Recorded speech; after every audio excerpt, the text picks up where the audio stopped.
come out there, right? Yeah. She didn't come try to pull you out just like he didn't. Yeah. But when you were home, she stayed up and waited. She waited for me to get there. Yeah. Ooh, yeah. That made me cry. Absolutely. That's good stuff. Yep. She waited. So then what happened? Yeah. So I got home and, I kind of sat around for maybe a few days or so. And then I got into treatment.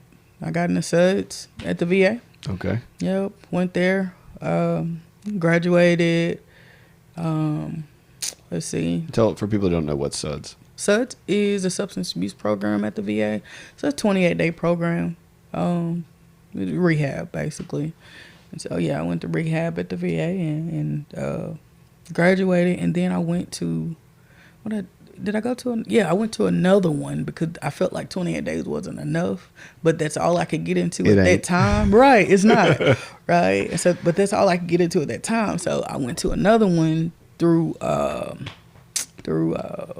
it Buckhalter and Steps downtown Shreveport? It used to be, but I don't think it's there anymore. But yeah, I went there and then met a guy, of course.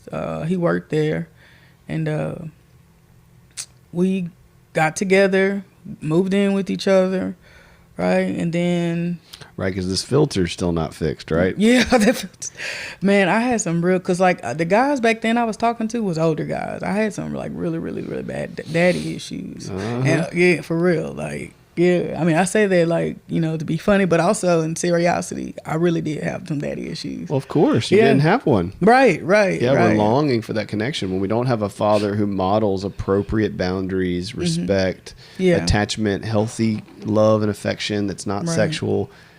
Yeah. How the heck are you supposed to know what to do with that? Yep, exactly. And we're drawn to that and we want it, but it gets so twisted up in our heart and our desire, and Satan's able to use it to manipulate, and he's got us. Yeah. Exactly. So we moved in together. I remember ended up going back to Temple for a little while because the people got out of jail.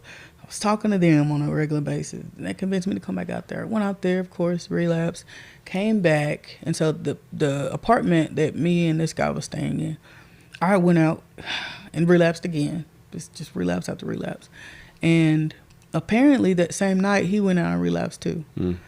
And so when I got back home, he was there, and the first thing he did was just slap me. Right, extremely hard, and then he put his hands around my neck, and he literally tried to kill me.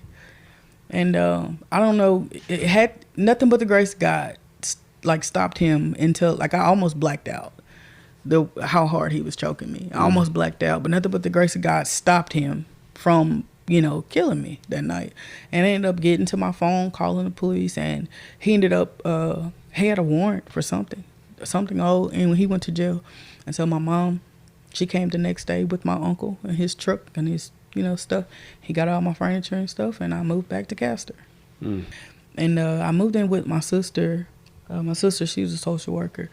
Moved in with her, and I was doing pretty good for a while, and ended up meeting another guy, right? An older guy. He was 30 years my senior. And daddy issues again. Yeah, daddy issues again, right? And man, it was just toxic from the beginning. And